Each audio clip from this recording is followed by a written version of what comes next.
আসসালামু আলাইকুম। ক্রিপ্টো হারাম না ক্রিপ্টো হালাল এ নিয়ে বিভিন্ন বক্তার বিভিন্ন রকমের বক্তৃতা আছে। যেমন কিছু ইসলামী বক্তা বলে প্রায় সমস্ত ওলামা একরামের ফতোয়াই প্রায় একই, সেটা হলো ক্রিপ্টোকারেন্সির লেনদেন এর মাধ্যমে লেনদেন বা এটার কেনা বেচা ইসলামী শরিয়ার দৃষ্টিকোণ থেকে জায়েজ নয়। আর কিছু ইসলামী বক্তা বলে আমি এই বিষয়ে শিওর না, ভবিষ্যতে এটা কোনো মাসালা নেই। I'm researching the subject. I'm not a mufti. I find it, I'm leaning towards it being acceptable. But আবার কেউ বলে এটা হচ্ছে হারাম। Islamic finance. In principle, our humble view is that crypto is permissible. যে মালয়েশিয়াতে যাকাত নেওয়া হয় ক্রিপ্টোর মাধ্যমে, তো ক্রিপ্টো হালাল না হারাম সেটা তেমনি হয় পরে আসে। আগে দেখি যে আমরা যে কাগজের মুদ্রা টাকা ইউজ করি সেটা হারাম না হালাল। তো টাকা হারাম না হালাল সেটা বুঝতে হলে আমাদের টাকার ডিস্ট্রিবিউশনটা বোঝা লাগবে। এই ডিস্ট্রিবিউশন সিস্টেমের মধ্যেই আছে টাকা হারাম না হালাল তার গ্যাপ। টাকা তৈরি করে বাংলাদেশ ব্যাংক।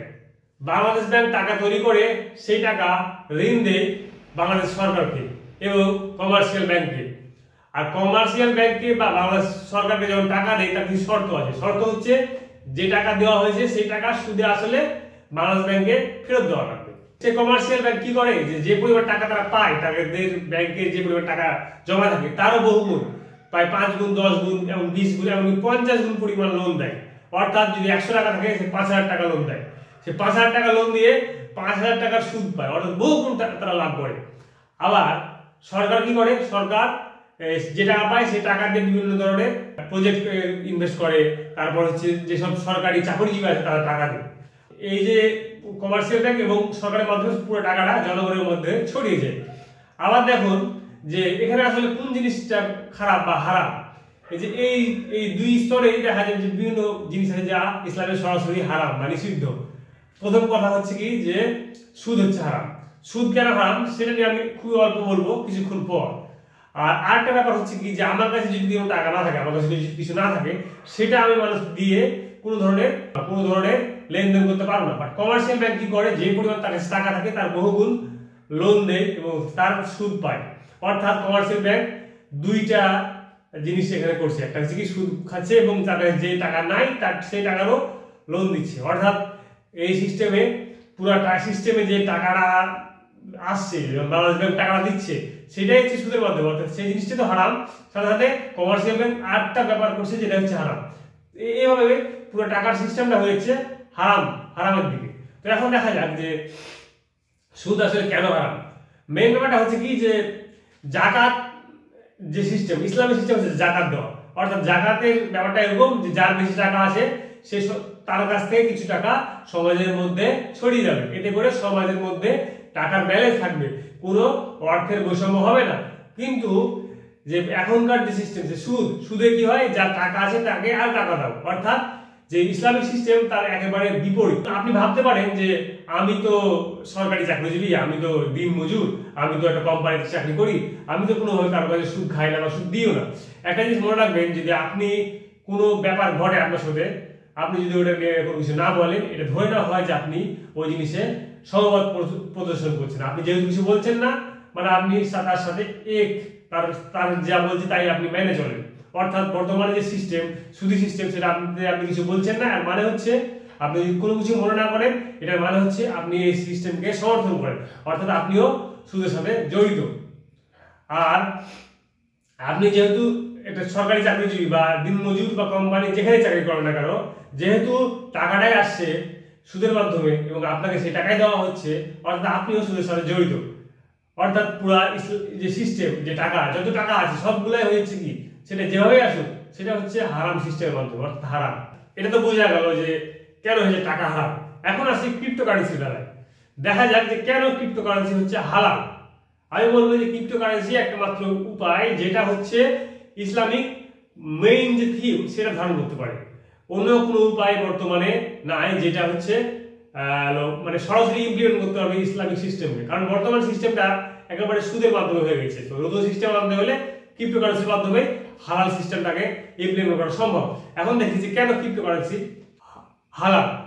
তো ক্রিপ্টোকারেন্সির যে প্রথম কারেন্সি হচ্ছে যে সাকসেসফুল কারেন্সি, সেটা হচ্ছে বিটকয়েন। সেটা এখনো সবচেয়ে সাকসেসফুল। তো ক্রিপ্টোকারেন্সি তৈরি হয়েছিল, তার উদ্দেশ্য ছিল peer to peer money transfer without any ইন্টারমিডিয়েটরি।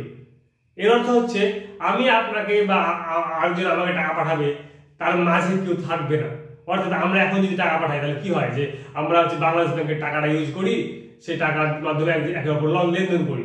আবার কি হয় যে আমরা যদি বিকাশের মাধ্যমে বা ব্যাংকের মাধ্যমে টাকা লেনদেন করি, এতে করে ব্যাংক বা বাংলাদেশ ব্যাংকের উপর আমরা নির্ভর করছি টাকা লেনদেনের ক্ষেত্রে, অর্থ লেনদেনের ক্ষেত্রে। কিন্তু এই পুরো সিস্টেম বাদ, আমি আরেকজনকে টাকা পাঠাবো, এর মাঝে কেউ থাকবে না। অর্থাৎ কেউ আমার টাকাকে ইউজ করে বহুগুলো লোন দিতে পারবে না, কোনো বাংলাদেশ ব্যাংকের দরকার নাই। অর্থাৎ কি যে কেউ সুদের কোনো সিস্টেম থাকছে না, পুরোটাই হালাল সিস্টেমের মধ্যে চলে আসছে। আরেকটা ব্যাপার হচ্ছে কি, ইসলামে যে হালাল সিস্টেম ছিল সেটা হচ্ছে কি স্বর্ণের মাধ্যমে, রূপের মাধ্যমে, কোনো ধাতব্য জিনিসের মাধ্যমে সেই লেনদেন করতে হয় অর্থ, সেটা ছিল হালাল সিস্টেম। বর্তমানে বিটকয়েন যে সিস্টেমে তৈরি আছে সেই সিস্টেমটা হচ্ছে গোল্ড স্ট্যান্ডার্ড, গোল্ডের মাধ্যমে। গোল্ড যেমন হচ্ছে কিছু মাইন করতে হয়, একটা পর্যায়ে যাওয়ার পর পৃথিবীতে সব গোল্ড হচ্ছে মাইন করা হয়ে যাবে, সেই সিস্টেমে বিটকয়েনও তৈরি। অর্থাৎ বিটকয়েন যে সোনার সিস্টেম ফলো করে, অর্থাৎ বিটকয়েনও সোনার মতো হালাল। আরেকটা ব্যাপার হচ্ছে কি blockchain, consensus mechanism, Merkle tree, blockchain সিস্টেমটাকে বাস্তবায়ন করার জন্য কিছু পদ্ধতির নাম।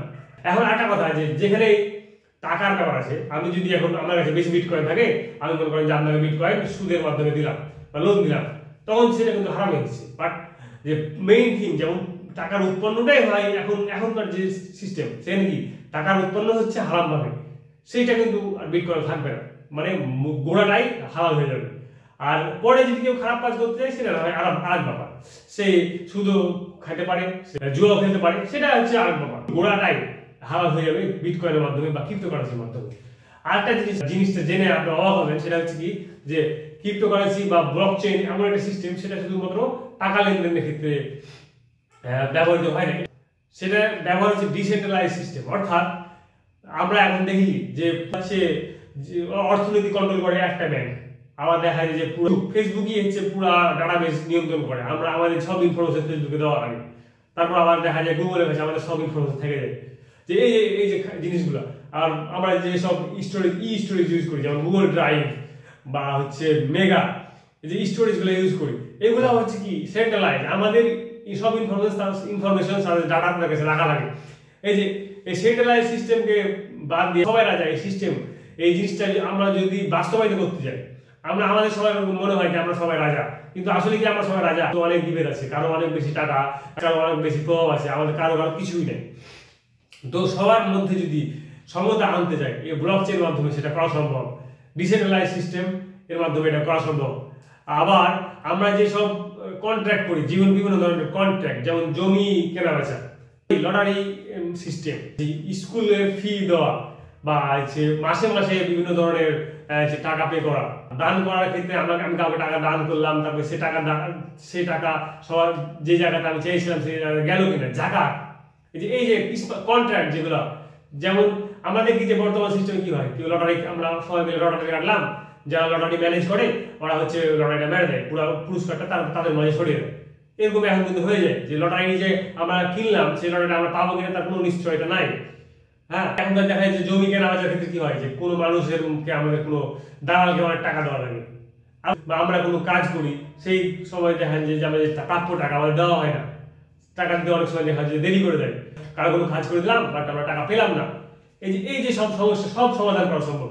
আবার এই জিনিসটা সমাধান করা সম্ভব যে আমরা হচ্ছে কোনো অনলাইন প্ল্যাটফর্ম থেকে কোনো জিনিস কিনলাম, কোনো খাবার বা কোনো জামা কাপড় কিনলাম বা কোনো ইলেকট্রনিক জিনিস কিনলাম, সেটা নষ্ট হবে না, ঠিক হবে, আমরা যেটা চেয়েছিলাম সেই জিনিসটা পাবো, এই জিনিসটা নিশ্চয়তা এই কন্ট্রাক্টটা করা সম্ভব ব্লকচেইনের মাধ্যমে। আবার বর্তমানে স্বাস্থ্য খাত, সে স্বাস্থ্য খাত তো রেভলিউশন করা সম্ভব ব্লকচেইনের মাধ্যমে। ভোট দান, এই জিনিসটা রেভলিউশন করা সম্ভব ব্লকচেইনের মাধ্যমে। এখন এগুলা করার জন্য বিভিন্ন ধরনের পদ্ধতি আছে, যেসব টেকনোলজি ব্যাপারে আমি এখন এখানে বলছি না, বাট এগুলা করা সম্ভব। এই জিনিসগুলা মাধ্যমে বিশ্বে সমতা, সুদহীন এবং একটা সুন্দর পৃথিবী তৈরি করা সম্ভব। ক্রিপ্টোকারেন্সি সবচেয়ে বেশি দরকার হচ্ছে মুসলমানদের, কারণ বর্তমানে মুসলমানের যে ইকোনমি, ইসলামিক ইকোনমি, সেটা অনেক পিছিয়ে পড়ে গেছে। ইসলামিক ইকোনমিকে আবার যদি জাগিয়ে তুলতে চাই, ব্লকচেইন একমাত্র মাধ্যম, ক্রিপ্টোকারেন্সি একমাত্র মাধ্যম। আমাদেরকে এক হওয়া লাগবে এবং এই ব্লকচেইন টেকনোলজিকে ব্যবহার করে ইসলামিক যে ইকোনমি সেটাকে আবার ব্যাক করা লাগবে, এটাই চাওয়া, এটাই আমার সবার কাছে মেসেজ।